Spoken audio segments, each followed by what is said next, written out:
la TVT au cœur de l'information.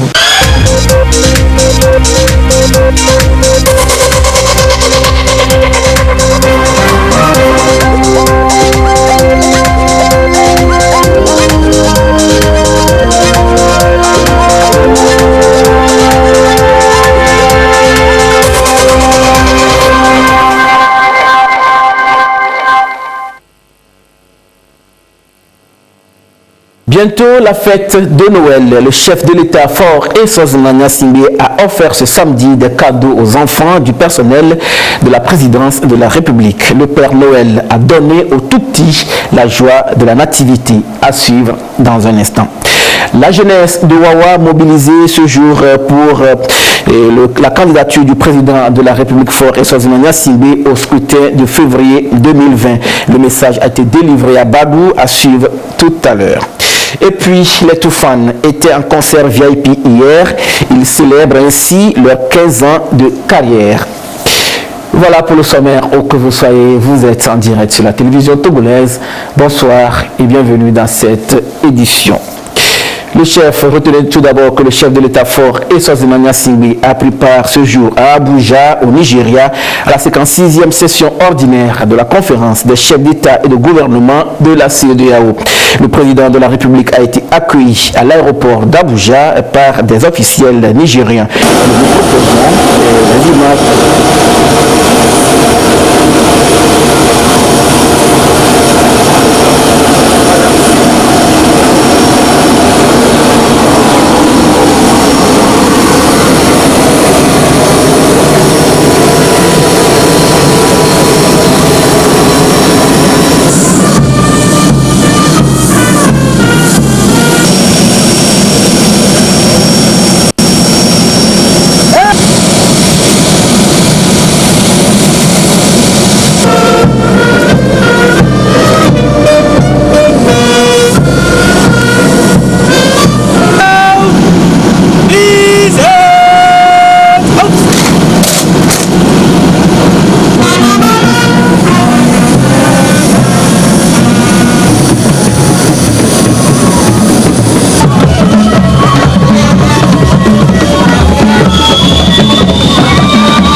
Et voilà, le président de la République, Faure Eswazina Gnassingbé, était ce samedi à Abuja, au Nigeria, je vous le disais, où il a pris part à la 56e session ordinaire de la CEDEAO. Les chefs d'État et de gouvernement ont abordé des questions d'intégration et de sécurité, ainsi que la monnaie unique. Et cette session ordinaire de la CEDEAO s'est tenue dans un contexte sécuritaire marqué par la montée de la menace terroriste. Nous reviendrons plus en détail sur ce sujet dans nos prochaines éditions. Je vous l'annonçais en titre. Noël dans 4 jours exactement, la fête des enfants. À la présidence de la République ce matin, des cadeaux ont été donnés aux enfants du personnel. Le Père Noël s'est ensuite rendu au chevet des enfants de la pédiatrie du CHU Sylvanus Olympio. Et dans la joie, ils ont reçu les cadeaux. Yata Hatem.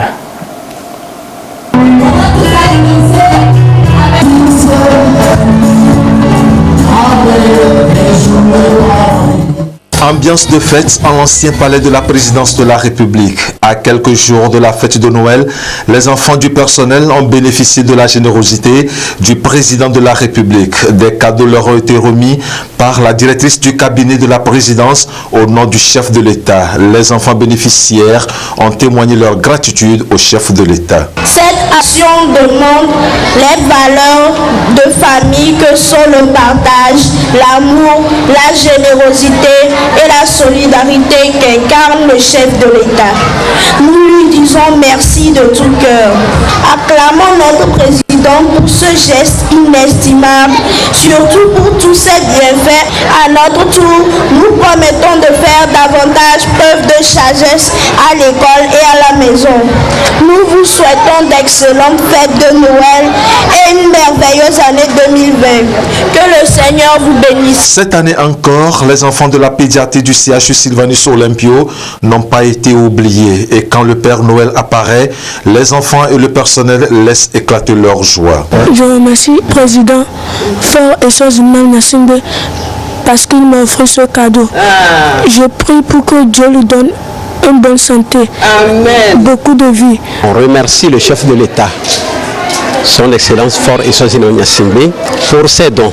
Les enfants sont déjà fiers et je pense qu'avec ces dons, ces enfants vont trouver leur santé. Nous ne faisons que le remercier et surtout lui donner la force, la santé pour qu'il pense toujours aux enfants.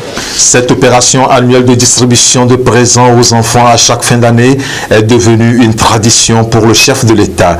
Le geste vise à permettre à cette relève de demain de passer d'excellentes périodes de fête. Nous avons 1500 enfants aujourd'hui. C'est pour montrer que nous sommes dans une chaîne de solidarité.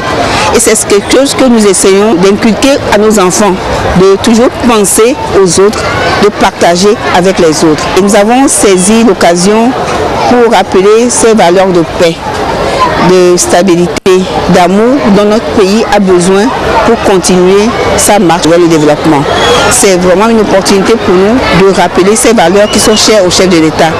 Et donc à travers cette célébration, le chef de l'État exhorte tous les enfants du Togo, et en particulier les enfants du personnel de la présence, à cultiver la paix, à persévérer dans l'effort, à continuer par bien travailler, à respecter les parents, les aînés, parce que c'est à travers toutes ces valeurs qu'on acquiert beaucoup de bonnes choses dont notre pays a besoin.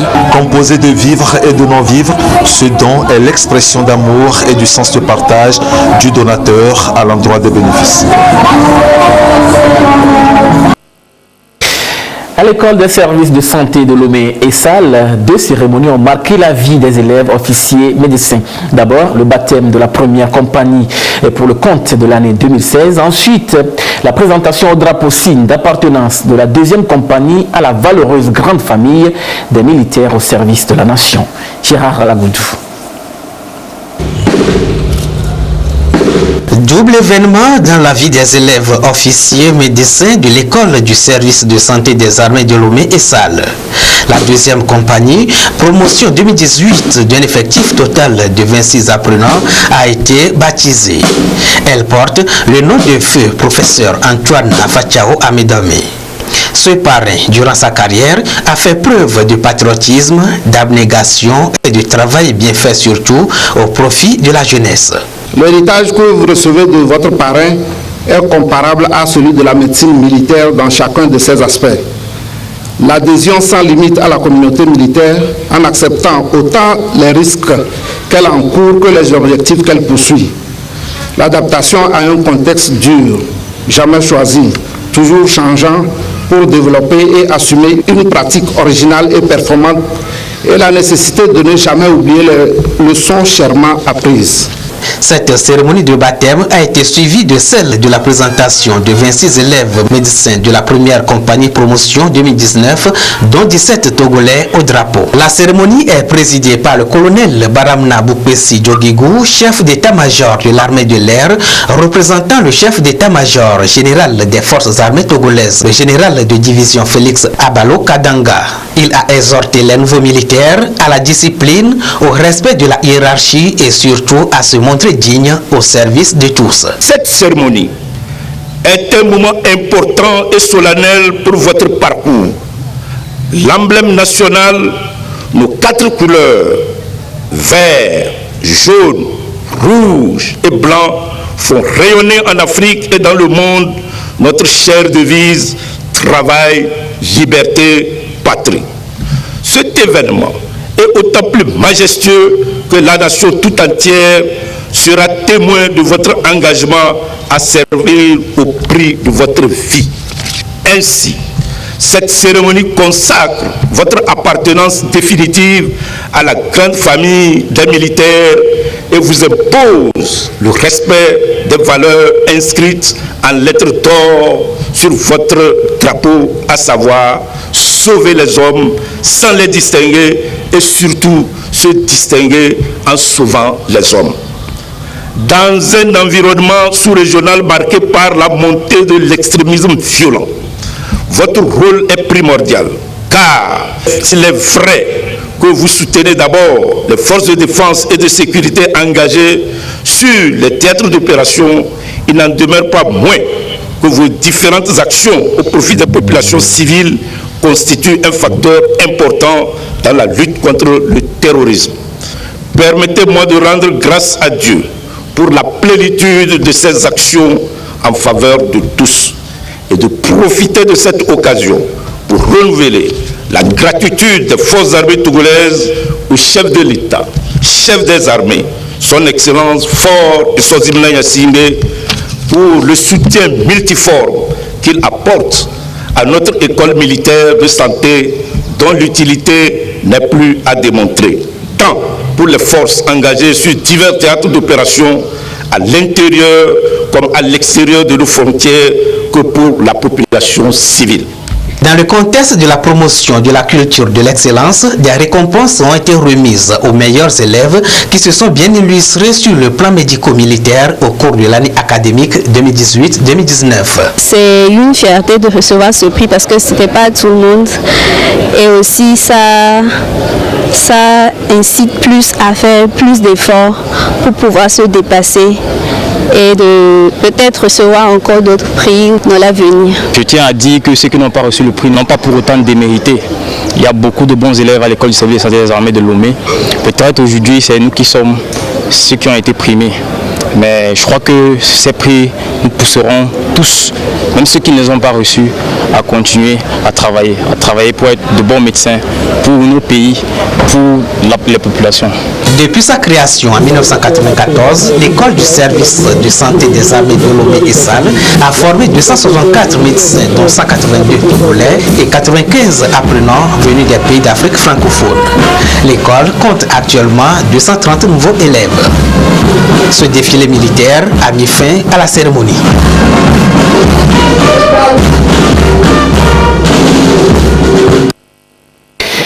Le programme des Nations Unies pour le développement PNUD vient de lancer 2 concours dénommés Innovation Challenge. Il s'agit de 2 challenges à travers son laboratoire d'accélération. L'un porte sur la mise en place de solutions innovantes pour une construction durable, l'autre sur des solutions innovantes pour l'amélioration des services de délivrance des actes d'état civil au Togo. Ces 2 concours sont ouverts à tous les citoyens togolais. Les détails avec Solange Amandé, Clarisse Aticlin.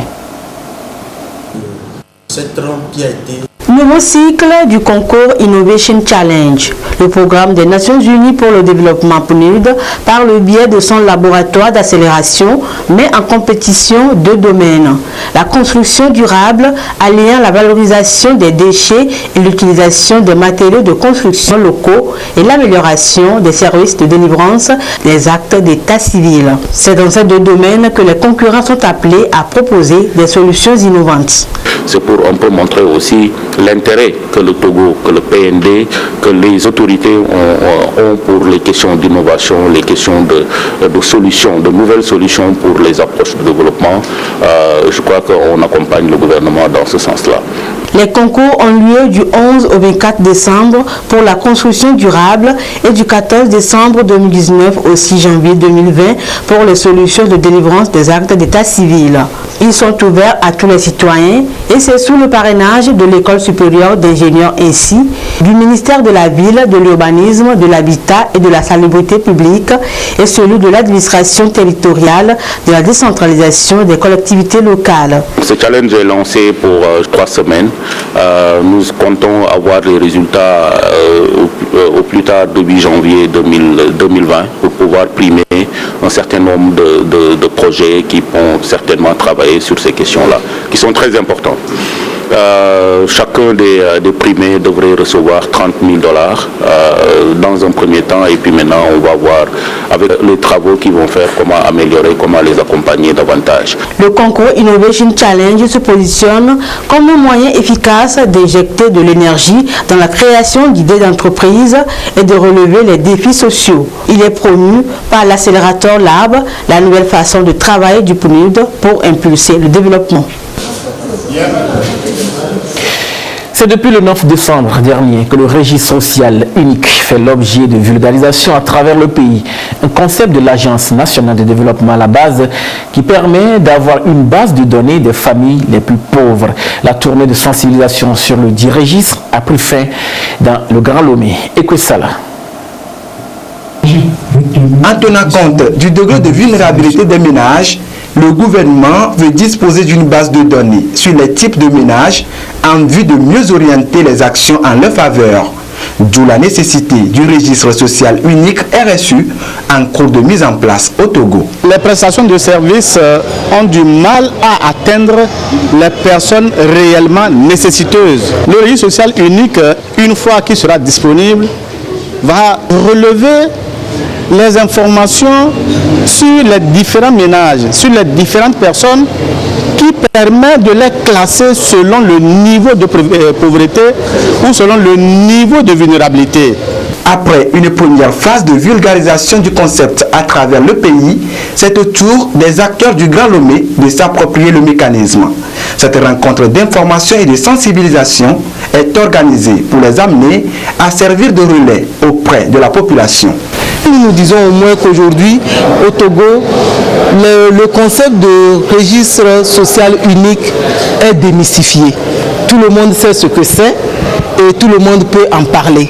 Et ceci peut permettre les prochaines étapes. On va continuer bien sûr la sensibilisation, mais dès que des agents d'enquête arriveraient dans une communauté, les gens ayant déjà eu l'information sur le registre social unique se rendraient beaucoup plus disponibles pour donner les informations nécessaires. Dans la mise en place du RSU, le gouvernement veut se servir des expériences du ciblage des bénéficiaires des projets de filets sociaux et services de base de l'ANADEB. Lentement mais sûrement, bientôt, on peut parler d'une nouvelle politique sociale plus cohérente basée sur les ménages les plus vulnérables au Togo. Lutte contre l'extrémisme religieux et la prolifération des armes légères et de petit calibre au Togo. C'est un projet qui a démarré hier. La Commission nationale de lutte contre le trafic illicite des armes légères et de petit calibre en est l'initiatrice. Des sensibilisations seront menées pour prôner la paix, le vivre ensemble et surtout la nécessité de sauvegarder la cohésion sociale. Patrice Bokor. La Commission nationale pour la lutte contre la prolifération, la circulation et le trafic illicite des armes légères et de petit calibre veut faire de la lutte contre ce fléau qu'est la circulation et le trafic illicite des armes légères son cheval de bataille. Une menace grave pour la quiétude des populations qu'il faille à tout prix éradiquer, surtout en cette période électorale. La sensibilisation est l'option choisie par la Commission. La Commission nationale de lutte contre la prolifération, la circulation et le trafic illicite des armes légères de petit calibre lance un projet de sensibilisation portant sur deux thèmes majeurs. Le premier, c'est par rapport à la lutte contre l'extrémisme religieux. Le second a trait à l'apaisement social en prélude au processus électoral en vue dans notre pays. C'est un projet qui va s'étendre sur l'ensemble du territoire. Il vise notamment, disons, les leaders religieux et d'autres personnalités d'une influence connue dans le pays, notamment les chefs traditionnels, mais aussi les responsables de femmes et de jeunes qu'on aura associés pour mener ce projet. Au niveau des chefs religieux, que ce soit à l'église, que ce soit dans les mosquées, que les discussions seront tenues aillent dans le sens de l'apaisement. Vous savez, il y a des velléités. Une sensibilisation à travers des actions pédagogiques avec des rencontres d'échange en direction des responsables des confessions religieuses et des organisations de la société civile. Ceci afin de solliciter leur contribution à cette lutte commune pour le développement du pays et surtout pour l'apaisement du climat social. Le ministère de l'Enseignement supérieur de la Recherche s'est engagé dans le processus d'élaboration de la politique nationale de la recherche. Après 3 années de travaux, le processus a abouti à l'élaboration d'une première version du document. Une rencontre s'est tenue à Kara et a regroupé les parties prenantes au niveau décentralisé issu des régions Savane, Kara et Centrale. Nestor Mouzou, précision. Dans le processus d'élaboration de la PNR, Politique nationale de la recherche, plusieurs rencontres ont été organisées depuis 2016, dont celle de Palimé du 21 octobre 2019. Cette dernière a permis la proposition du draft du document. Le document de la Politique nationale de la recherche est partagé ici avec les universitaires à Kara et les délégués venant des régions de la partie septentrionale. La PNR a pour finalité de contribuer au développement durable du pays. Notre pays a eu son indépendance depuis 1960. Et la recherche a existé bien avant cette date-là dans notre pays, mais cette recherche reste fragmentée, pas trop coordonnée. Et donc, l'État passe par ce moyen pour se donner une gouvernance de la recherche, mettre en place un système national de la recherche. Nous avons aujourd'hui un document de référence qui est le plan national de développement, le PND, qui retrace d'ailleurs les grandes lignes de cette politique-là. Donc l'État aujourd'hui voudrait qu'on puisse aujourd'hui vendre des produits de la recherche, que cette recherche puisse résoudre les problèmes de nos collectivités. C'est pour transformer l'économie. Les ressources naturelles sont en train de s'épuiser. Il va arriver un moment où on n'en aura plus. Et donc il faudrait l'intelligence de l'homme, du Togolais, pour qu'on puisse suivre, pour qu'on puisse transformer au mieux les petites ressources que nous avons. À la suite de la présentation et des discussions, 3 groupes ont été constitués conformément aux axes stratégiques de la politique nationale de la recherche. Les travaux de groupe ont permis aux participants de faire des remarques, suggestions et propositions en vue de la consolidation du document. Cette consolidation a consisté à évaluer les coûts estimatifs des différentes actions de la PNR, à prioriser ces actions, à échelonner leur exécution à court, moyen et long terme. Plus de 200 étudiants ont été formés jeudi dernier sur le leadership féminin. L'initiative est de l'association Cœur Solidaire qui a jugé opportun de former les jeunes filles des universités publiques et privées du Togo, les aider à s'élever au rang des femmes leaders du pays. De Douaré. Elles sont appelées à devenir des femmes leaders capables de participer au développement de leur pays. Et pour y arriver, ces jeunes filles doivent être audacieuses, déterminées, avoir une vision et se fixer des objectifs. Des éléments fondamentaux qui leur sont ici enseignés via le projet L'excellence au féminin. Nous avons décidé dans ce programme de renforcer le leadership et de leur donner des outils en technique de communication, la prise de parole en public, parce que c'est très important de développer la confiance en soi, de leur apprendre à planifier leur vie, leur plan de carrière, avoir des plans de carrière, de les outiller et surtout de les sensibiliser aussi pour qu'elles comprennent le rôle de la femme dans le développement socio-économique du pays. Et nous voulons commencer très tôt avec les étudiantes parce que c'est les futurs cadres de demain. Donc l'objectif du Cœur Solidaire, c'est de commencer avec les étudiantes, de créer des clubs de jeunes filles leaders dans les universités publiques et privées et de faire en sorte qu'au quotidien, elles puissent être elles-mêmes des leaders, c'est-à-dire des jeunes filles qui inspirent d'autres filles et les tirent vers le haut. Et pour l'occasion, cette éminente coach et formatrice internationale, Olato Kumbo Ig, transmet son expertise à ses étudiantes. Maintenant, il faut que les filles commencent à l'âge un peu plus bas à croître eux-mêmes leur propre vie, à avoir des bonnes notions, surtout par rapport à l'image qu'ils ont. C'est ce message vraiment principalement qu'on voulait développer avec les femmes. Avoir une vision, avoir une stratégie, avoir un plan pour votre vie, oser prendre des risques, soyez confiants en vous-même et le reste va suivre. Ces jeunes filles sont issues des universités, tant publiques que privées, et cette formation leur permet désormais d'explorer et de mettre en valeur leur plein potentiel pour être des jeunes leaders dans leur environnement universitaire, dans leur communauté et surtout dans leur pays. Élection apaisée et sans violence. L'ONG Alafia mobilise les jeunes autour de ce concept. Elle a organisé un forum national à Lomé et a discuté des questions de paix et de non-violence avant, pendant et après les élections présidentielles qui s'annoncent. Le premier tour est prévu pour le 22 février 2020. Maïrena Beta Dodouare. Bientôt les échéances électorales. Les jeunes seront sujets à toute forme de manipulation, débouchant sur des actes de violence et d'incivisme. L'ONG Alafia prend le dessus et forme les jeunes sur leurs devoirs et obligations vis-à-vis de leur pays. Ce projet, avec l'appui technique et financier de l'USAID, demande que nous travaillions dans les quartiers chauds de Lomé et pour que les élections prochaines de 2020 se passent dans la paix. Ce forum invite donc la jeunesse togolaise à un militarisme pacifique au sein des partis politiques durant le processus électoral de 2020.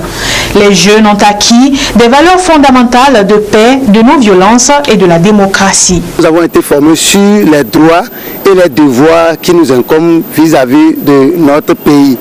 Ainsi, on nous a beaucoup parlé de la démocratie, de la citoyenneté et de la manière à servir notre pays et en retour pour que nous puissions vraiment bénéficier de nos droits. Et de cette formation, je me sens bien outillé maintenant à transmettre à la jeunesse de mon entourage, de mon quartier, de mon canton. Les représentants des partis politiques, la chefferie traditionnelle, les ONG et associations, tous sont concernés par cette rencontre à l'issue de laquelle ils devront adopter un protocole d'engagement pour les élections apaisées et la consolidation de la paix au Togo.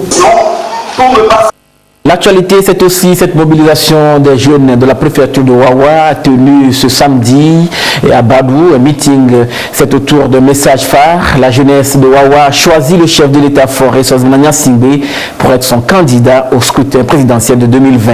Un message délivré au président de la République à travers le mouvement des jeunes pour unir. Ramdan Bassina.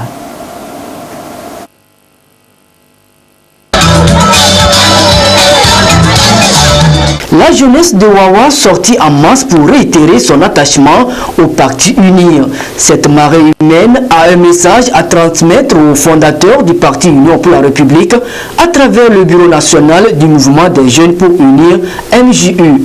Le président de notre grand parti accorde une place importante, une place de choix, je dirais, pour la jeunesse. Et donc, nous, dans le Wawa, nous disons que nous n'avons pas deux candidats. L'unique et le seul candidat pour la jeunesse de Wawa, c'est Fort Eswazina Singbe. Fort Singbe, le choix de la jeunesse de Wawa et des préfectures sœurs. La jeunesse fait le pari de la préservation de la paix, du développement, de la mise en œuvre du PND, de la cohésion sociale et du respect des valeurs républicaines. Le bureau national du mouvement des jeunes pour unir compte bien transmettre le message acquis de droit. La jeunesse de Badou nous a demandé d'aller vraiment transmettre leurs remerciements au chef de l'État, président de notre parti, pour tout ce qu'il a eu à faire pour la jeunesse et la population de Badou en général, dans le cadre des infrastructures et de la sécurité, en passant par la paix. Ils ont aussi eu à citer, c'est tout un chapelet de réalisation pour sa politique pragmatique. C'est une jeunesse de Wawa engagée qui se dit prête pour la présidentielle de 2020. Mais d'ici là, un seul mot d'ordre, reste uni et mobilisé derrière le président Fort Singbe.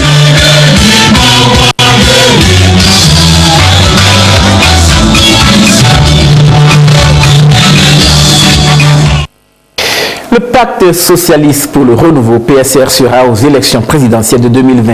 Son porte-flambeau, le professeur Komiolu, désigné par le bureau politique, il est investi aujourd'hui à l'issue d'un congrès. Robert Potobi Yata Aratem. À la jeunesse, C'est officiel, le parti politique Pacte Socialiste pour le Renouveau prendra part à l'élection présidentielle de 2020. Et c'est le professeur Komi Wolu qui défendra les couleurs du parti. Il a été investi au cours de ce congrès qui a réuni militants et sympathisants, de même que les représentants des autres partis politiques de l'opposition. Pour le porte-étendard du PSR, l'envie de représenter sa formation répond à 3 défis. Le premier sera de défendre effectivement et efficacement par une attitude exemplaire les couleurs du parti et d'être à la hauteur des espérances de tous ceux qui ont souhaité notre candidature. Le deuxième défi sera de gagner ces élections dans la loyauté. Le troisième défi, le plus important et le plus difficile à notre sens, c'est d'être en mesure de diriger notre pays de sorte à restaurer son image, à permettre une meilleure cohésion sociale. Selon le responsable de la jeunesse et le porte-parole du parti, professeur Komi Wolu, est l'alternative crédible que PSR propose au peuple togolais. Le PSR est créé en juin 2000. Il est dirigé depuis 2015 par Wolu Komi, professeur agrégé en droit. La préfecture maritime à pied d'œuvre pour un littoral togolais est plus sûr. Le premier responsable de cette institution a échangé avec les chefs traditionnels du district de Lomé à cette fin. À l'ordre du jour, l'occupation anarchique et l'insalubrité de la plage ainsi que la sécurité maritime. Luc Assis. Faire du domaine maritime un véritable pilier de l'économie nationale, le gouvernement s'y engage. L'atteinte de cet objectif requiert l'apport de tous. Les têtes couronnées du district de Lomé sont entretenues par le préfet maritime sur des thématiques d'actualité du secteur. Ces deux échanges qui ont été très enrichissants, puisque ils ont parlé de 3 points principaux: la sécurité maritime, la propreté de nos plages et l'occupation anarchique des plages.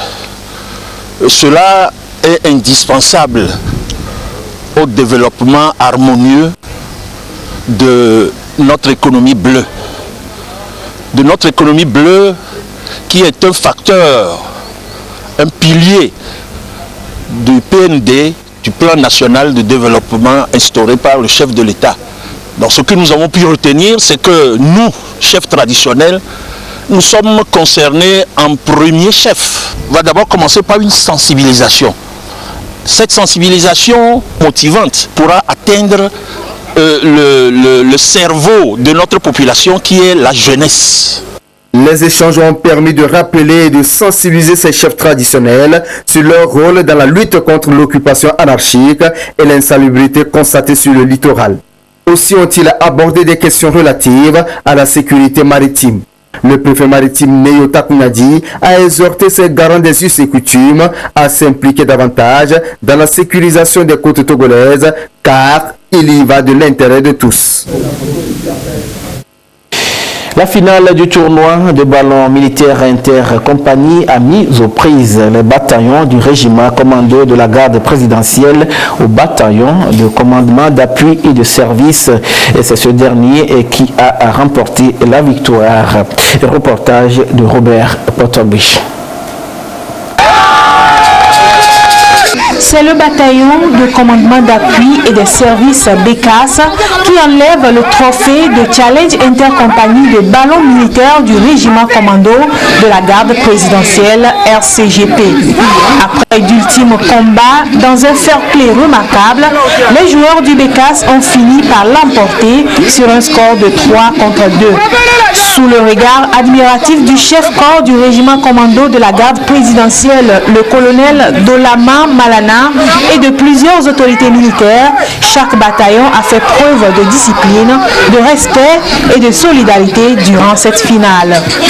Le préfet du Golfe a salué la bravoure et la détermination des uns des autres qui ont permis de satisfaire les attentes du public.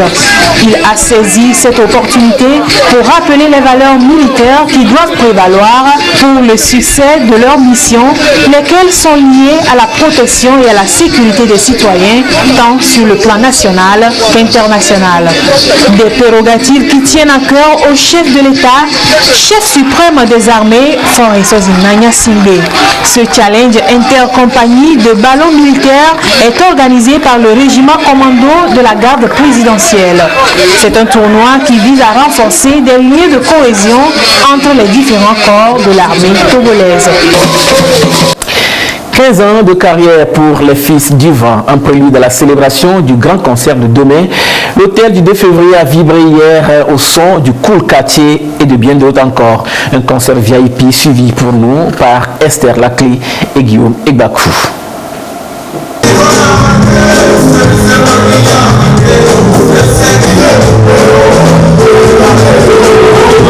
Depuis le premier single Épervier au Bragada sorti en 2005 à l'album Conquistador dédicacé en 2018, passant par Overdose, tout fut passé en revue.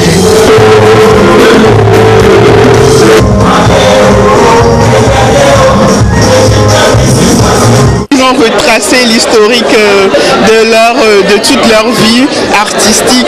C'était très riche. On a vécu plein de choses. Vraiment, c'était vraiment bien. Barabas, le magicien, et Mastadias, le satellitaire, le roi du rap ambiance, après avoir enflammé plusieurs scènes à travers l'Afrique et le monde, célèbrent leurs 15 ans de carrière avec leurs tout premiers fans, le public togolais. Parmi les spectateurs, de grands noms du monde culturel togolais.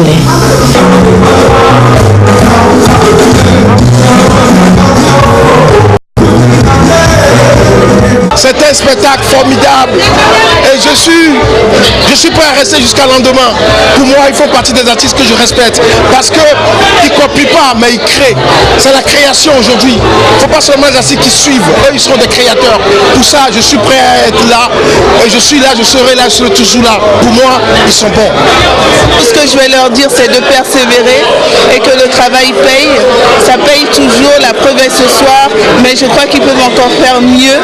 Et je suis sûre que dans 15 ans, parce qu'aujourd'hui on faisait les 15 ans, dans 15 ans, vraiment ça sera des stars high top. Comme on parle de Michael Jackson, on va parler aussi des Toufan. Le duo le plus adulé et détenteur du titre du meilleur groupe d'Afrique, Afrima 2019, annonce ainsi les couleurs de ses 15 ans d'existence.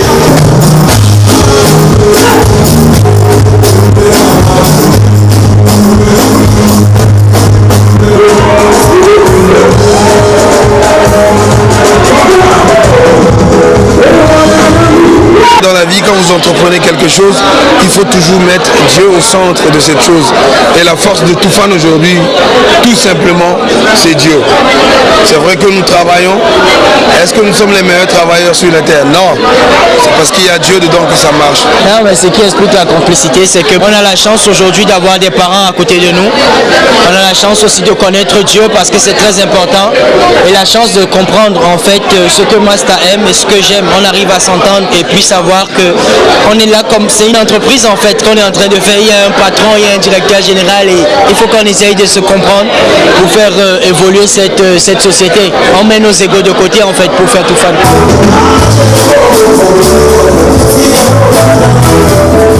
Après bientôt 15 ans de carrière avec des dizaines de singles, 5 albums, de nombreuses collaborations et plusieurs distinctions à leur actif, le duo originaire de Tokoin Séminaire est plus que jamais inspiré pour conquérir le reste du monde.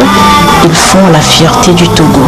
Ils nous rendent vraiment fiers d'être togolais. Vous savez, c'est des jeunes qui portent très haut, très loin les couleurs de notre pays.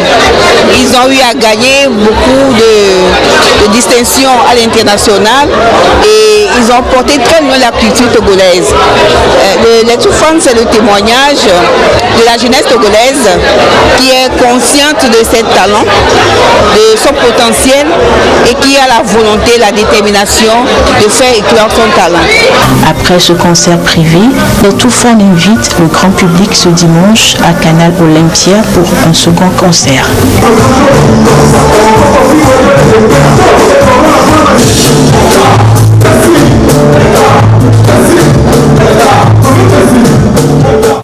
Ce sera un concert grand public demain. Et je vous l'annonçais, le président de la République Faure Eswazina Gnassingbé était ce samedi à Abuja, au Nigeria, où il a pris part à la 56e session ordinaire de la CEDEAO. Les chefs d'État et de gouvernement ont abordé des questions d'intégration et de sécurité, ainsi que la monnaie unique.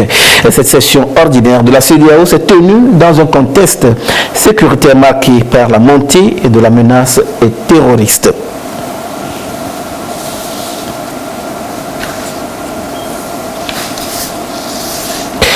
Nous reviendrons plus en détail sur ce sujet dans nos prochaines éditions. Voilà, ce sera tout pour aujourd'hui. Merci de nous avoir suivis. Restez avec nous sur la TVT, la première.